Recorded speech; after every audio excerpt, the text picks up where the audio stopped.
السلام علیکم ورحمۃ اللہ وبرکاتہ۔ میرا آج کا ٹاپک سورہ البقرہ ہے، آیت نمبر 47 سے لے کر 50 تک۔ آئیے سورہ البقرہ سے اپنے سبق کا آغاز کرتے ہیں۔ قال رب اشرح لی صدری ویسر لی امری واحلل عقدۃ من لسانی یفقہوا قولی رب زدنی علما۔ اعوذ باللہ من الشیطان الرجیم، بسم اللہ الرحمن الرحیم۔ یا بنی اسرائیل اذکروا نعمتی التی انعمت علیکم وَأَنِّي فَضَّلْتُكُمْ عَلَى الْعَالَمِينَ وَاتَّقُوا يَوْمًا لَا تَجْزِي نَفْسٌ عَنْ نَفْسٍ شَيْئًا وَلَا يُقْبَلُ مِنْهَا شَفَاعَةٌ وَلَا يُؤْخَذُ مِنْهَا عَدْلٌ وَلَا هُمْ يُنصَرُونَ۔ وَإِذْ نَجَّيْنَاكُمْ مِنْ آلِ فِرْعَوْنَ يَسُومُونَكُمْ سُوءَ الْعَذَابِ يُذَبِّحُونَ أَبْنَاءَكُمْ وَيَسْتَحْيُونَ نِسَاءَكُمْ وَفِي ذَلِكُمْ بَلَاءٌ مِّن رَّبِّكُمْ عَظِيمٌ۔ وَإِذْ فَرَقْنَا بِكُمُ الْبَحْرَ فَأَنْجَيْنَاكُمْ وَأَغْرَقْنَا آلَ فِرْعَوْنَ وَأَنْتُمْ تَنظُرُونَ۔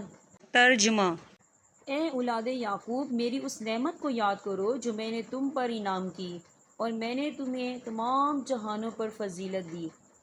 اور اس دن سے ڈرتے رہو جب کوئی کسی کو نفع نہ دے سکے گا، اور نہ ہی اس کی بابت کوئی سفارش قبول ہوگی، اور نہ کوئی بدلہ اس کے عوض لیا جائے گا، اور نہ وہ مدد کیے جائیں گے۔ اور جب ہم نے تمہیں فرعونیوں سے نجات دی جو تمہیں بدترین عذاب دیتے تھے، جو تمہارے لڑکوں کو مار ڈالتے تھے اور تمہاری لڑکیوں کو چھوڑ دیتے تھے، اس نجات دینے میں تمہارے رب کی بڑی مہربانی تھی۔ اور جب ہم نے تمہارے لیے دریا چیر پھاڑ دیا اور تمہیں اس سے پار کر دیا، اور فرعونیوں کو تمہاری نظروں کے سامنے اس میں ڈبو دیا۔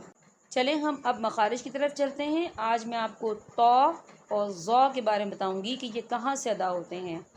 تو زبان کی نوک اوپر کے دانتوں کی جڑ سے لگے تو ادا ہوتا ہے، ٹھیک ہے۔ آپ نے زبان کی نوک کو اوپر کے دانتوں کی جڑ سے ٹچ کرنا ہے، ٹھیک ہے۔ تو کیا ادا ہوگا؟ تو۔ کیسے؟ تو آپ نے تواں نہیں پڑھنا اور تا نہیں پڑھنا۔ اگر اس طریقے سے پڑھیں گے تو یہ طریقہ غلط ہے۔ آپ نے کیسے پڑھنا ہے؟ تو۔ کیسے؟ تو۔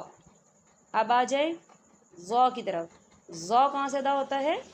زبان کا سرا اور اوپر کے دانتوں کے اندرونی کنارے سے ظا ادا ہوتا ہے۔ آپ نے کیا کرنا ہے؟ زبان کے سرے کو اوپر کے دانتوں کے اندرونی کنارے سے ٹچ کرنا ہے۔ کیسے؟ ظا۔ ظا۔ آپ نے کوشش یہ کرنی ہے قرآن کی 3 سے 4 آیات لے لیں جس میں تو اور ظا کا استعمال ہو رہا ہے۔ اگر آپ قرآن کی آیات کے تھرو پریکٹس کریں گے تو آپ کے مخارج میں زیادہ بہتری آئے گی۔ دیکھیے، جب آپ قرآن کی آیات 3 یا 4 آیات لیتے ہیں اور اس کی بار بار پریکٹس کرتے ہیں تو اس میں بہت سے فائدے ہیں آپ کے لیے۔ ایک تو آپ کو قرآن پاک مخارج کے ساتھ پڑھنا آ جائے گا، دوسرا آپ کو قرآن پاک کی آیات جو ہیں وہ حفظ ہو جائیں گی۔ آپ کو اور کیا چاہیے؟ اس میں آپ کا ڈبل فائدہ ہے اور آپ کو ثواب بھی ڈبل ہے، ٹھیک ہے۔ اب آپ سے میں اجازت چاہوں گی۔ السلام علیکم ورحمۃ اللہ وبرکاتہ۔